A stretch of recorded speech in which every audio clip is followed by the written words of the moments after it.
नमस्कार दोस्तों मैं अनुराग तिवारी एडवोकेट आपका अपने Tiwari legal solution YouTube channel पर हार्दिक स्वागत करता हूं और अभिनंदन करता हूं दोस्तों आपसे निवेदन करता हूं कि मेरे इस चैनल को सब्सक्राइब कर दीजिए, जिससे मैं नित्य नए वीडियो बनाता रहूं और आपको प्राप्त होता रहे।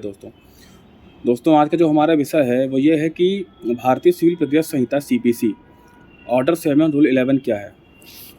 दोस्तों ऑर्डर 7 रूल 11 ये कहता है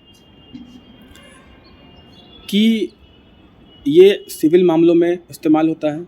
सिविल सूट जहाँ पर अधिकारों से संबंधित बात आती है वहाँ पे सिविल सूट होता है। इसके बारे में आपको पहले बता चुका हूँ कि सिविल सूट वहाँ होता है जहाँ पर कोई अधिकारों से संबंधित बात आती है।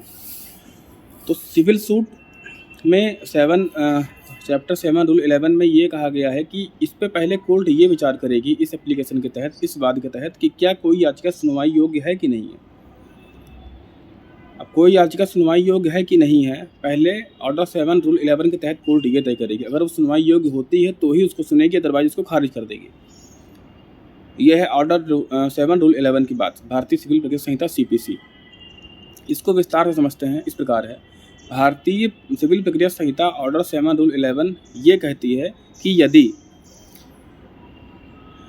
ऑर्डर 7 रूल 11 के तहत सिविल कोर्ट आपकी याचिका को खारिज तब कर देगी जब कारण इस प्रकार होंगे। पहला, अगर कॉज ऑफ एक्शन, अगर वाद के उत्पन्न होने का कारण नहीं दिखेगा तो वो आपकी याचिका को खारिज कर देगी।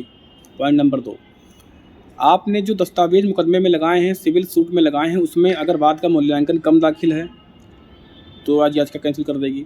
तीसरा, यदि आपने वाद का मूल्यांकन सही से लगाया लेकिन स्टाम्प ड्यूटी कम है तो आपका वाद खारिज कर देगी।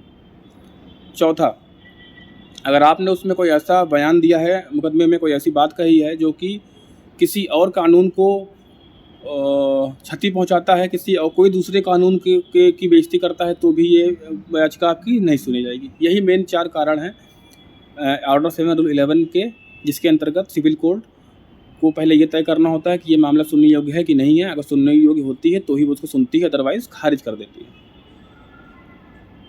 इसमें कोई क्षेत्राधिकार की बात नहीं आ रही है, इसमें न्यायालय के क्षेत्राधिकार की बात नहीं आ रही। यही 4 ग्राउंड जो मैंने आपको बताए हैं मेन। अब आपको मैं इसको थोड़ा सा और समझाने के लिए मैं विस्तार से एक मामले की चर्चा करता हूं जो काफ़ी आप लोगों ने सुना होगा।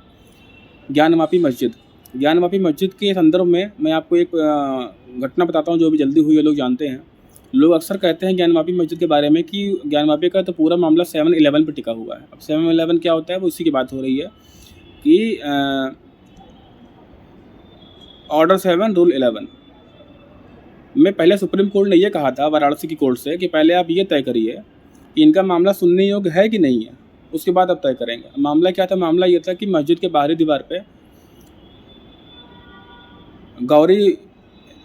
गौरी श्रृंगार हुआ करता था। हिंदू पक्ष का ये दावा था कि 15 अगस्त 1947 के पहले और बाद में मस्जिद के बाहरी दीवार पे गौरी श्रृंगार की पूजा उपासना होती थी, तो हमको भी अब वहाँ पर पूजा उपासना करने का अधिकार दिया जाए। मुस्लिम पक्ष ने ये आपत्ति लगाई कि नहीं, ये वहाँ पे पूजा उपासना नहीं कर सकते क्योंकि ये 1991 के वार्षिक एक्ट पूजा उपासना कानून को भंग करता है, उसके अंतर्गत आता है। हिंदू पक्षों की बात ना मानी जाए क्योंकि 1991 के वार्षिक एक्ट पूजा उपासना कानून का जो दायरा है ये उसको फॉलो नहीं करता। ये तर्क दिया मुस्लिम पक्षकारों ने और कहा कि ऑर्डर 7 रूल 11 के तहत हिंदू पक्ष की ये सुनवाई ना सुनी जाए क्योंकि सुनने योग्य ही नहीं है, क्योंकि उनका वो इस परिधि में नहीं आता है। तभी हिंदू पक्ष ने कहा कि नहीं, वहाँ पर 1947 के पहले भी पूजा होती थी, 1947 के बाद भी देवी श्रृंगार की पूजा उपासना होती थी, श्रृंगार हुआ करता था, इसलिए हमको वहाँ पे पूजा की अनुमति दी जाए।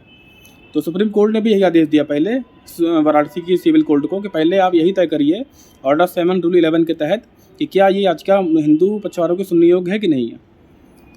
फिर सिविल कोर्ट ने पूरा मामला सुना और अंत में उसने ये कहा मुस्लिम पक्षकारों से कि आपकी जो आपत्ति है ये गलत है, ये 1991 के वार्षिक एक्ट पूजा उपासना कानून के तहत नहीं आता है, इसलिए ये याचिका सुनने योग्य है। और उनकी याचिका को सुनी गई। तो अब दोस्तों मुझे लगता है कि मैंने आपको ऑर्डर 7 रूल 11 भारतीय सिविल प्रक्रिया संहिता CPC ऑर्डर 7 रूल 11 को अच्छे से मैं आपको समझा पाया हूँ, आशा करता हूँ। और अगर आपको नहीं समझ में आया तो आप मुझे फ़ोन या व्हाट्सएप कर सकते हैं। दोस्तों मैं आपको पूरी बात और बताऊँगा विस्तार से। नमस्कार, धन्यवाद।